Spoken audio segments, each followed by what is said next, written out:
Chapter 1. The Vision and the Mission. The sun cast a warm golden glow over the tranquil Eden Valley where Ezra and Eliana's family escaped many generations ago. Eliana and Ezra, siblings yet as different as the day and night, occupied themselves in the valley learning the usual stuff you'd expect a survival-focused family to prioritize: gardening, tending to animals, cooking, and building.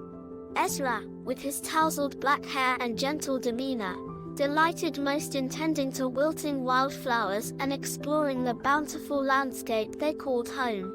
Eliana, on the other hand, with her raven black hair and determined gaze, approached every day as a challenge waiting to be conquered. One afternoon, as the two siblings were gathering flowers in the pastel-tinted meadow behind their oak cabin, Ezra felt an unusual warm wind caressing his face. The coolness of the evening suddenly dissipated as the warmth of the wind soaked into his nostrils and moved into his forehead. Quickly, Ezra's dark brown eyes widened as his surroundings seemed to blur and shift.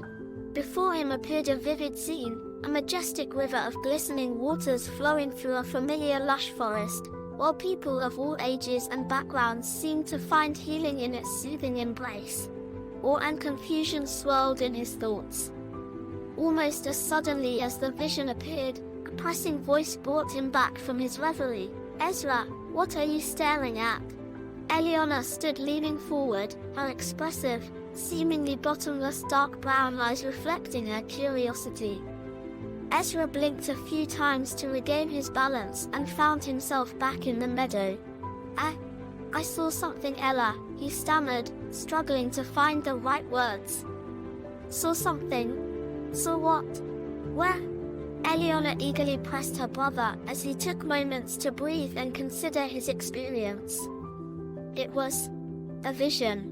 Ezra expressed disbelief in his own words, but couldn't combat the reality of what he felt, what he saw. Ella's tone went from curiosity to sarcasm. "What? Did you see magical fairies flying around the flowers?" "No," Ezra insisted. "It was real." He described the warmth of the wind on his face, the healing waters he saw so vividly, and the sense of tranquility that had enveloped him. But as he spoke, doubt kept recurring in his mind. Had it truly been a vision or just a product of his imagination? Eliana stared at her brother for a fleeting moment and pondered his unusually inquisitive gaze before darting off behind the tall trees that separated the meadow from their home. "A warm wind." Her voice drifted in decrescendo. "Ezra, you've always had a big imagination." Ezra began a slow pace toward his sister, his best friend. She was right, he experienced visions quite often at night before falling asleep, but none of them compared to this one. "Wait up, Nina." Ezra took off chasing his sister as the last rays of light disappeared behind the summit of the giant mountains to the west. The tall peaks were barely visible through the dense fog that seemed to make a home of the mountain range. But the mountains to the east were even bigger, and the mountains beyond to the north and south extended in varied heights for hundreds of miles.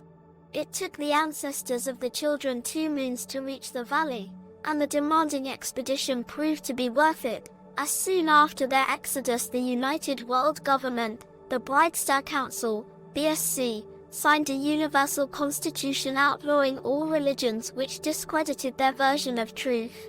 Those who refused allegiance to the BSC were taken to prison camps at best. Eden Valley became the new home of Eliana and Ezra's family, and it's the only place the children have ever known. Under the cover of the giant trees deep in the wilderness of the overgrown mountains, the small village has avoided detection by the BSC's Compliance Bureau. A savory scent drifted from the family's cabin as Ezra finally caught up with his sister. Seated on the stairs, staring at the stars, Ella said, "Isn't it strange and wonderful? The stars shine down all day long, but it's only after the sunlight fades that we can see them. That's what God expects of us." The familiar voice perked up Eliana's ears as she jumped to her feet. "Grandpa." The children smiled as they reunited with the sentry of their home, the ever-dependable, always caring dad of their dad who guarded over them while their parents were away on missions. Their grandfather welcomed them both into his open arms and continued expounding on Eliana's inquisition. God is the first and brightest light in all of creation, and when he came to this world his light outshone everything and everyone. Now that he's gone back to his throne in heaven, it's our turn to shine on this dark world.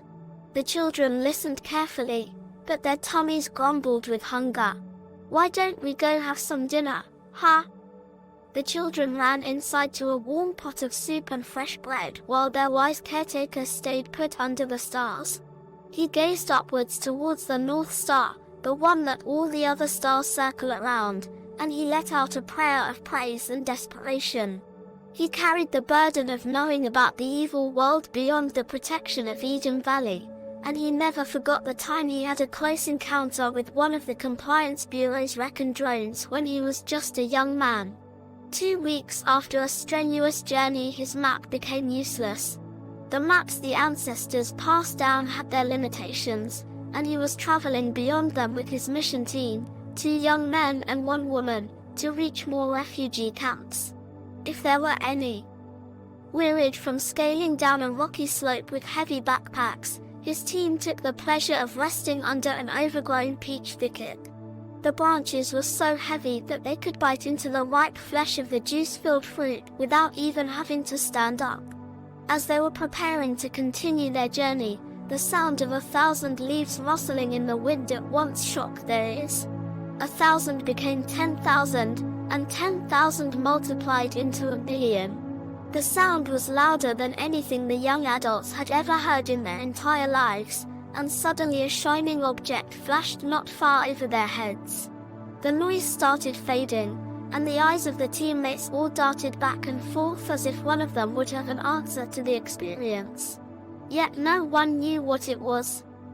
Later that day, after descending into the unmapped valley, smoke began to rise in the near distance.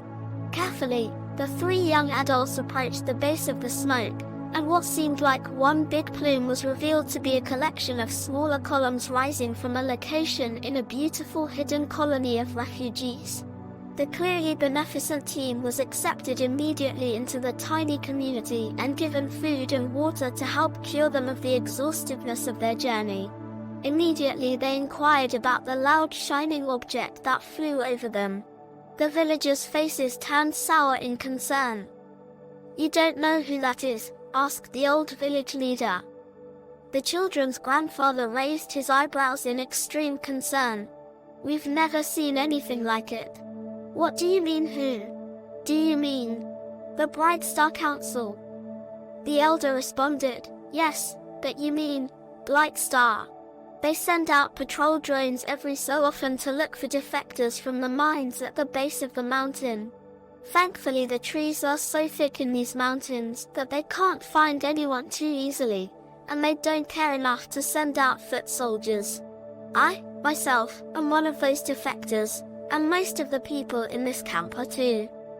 They rested for the rest of that night, treated to the stories of refugees' experiences, why they left the mines, what they endured, and how they endured it. After sharing empathy and building trust with the villagers, the team immediately began sharing the gospel of the Messiah. Most of the villages they visited in the surrounding valleys had stories of the life, death, and resurrection of the Messiah passed down from their ancestors, but these were the first villagers they had ever met that were born under the control of the BSC. A hole in each of their hearts became apparent as their eyes flooded with tears upon hearing of the love of the Creator. Without any hesitation, they cried out for God's mercy, not just for themselves but for those left behind in the mines and the cities under the rule of the Bright Star Council. A church body was established immediately and adopted by all 24 of the villagers and their 15 children. Eliana and Ezra didn't know it, but their grandparents began the legacy of discipling the unmapped villagers. Their parents were inheritors of that legacy, and soon enough they would acquire that responsibility themselves.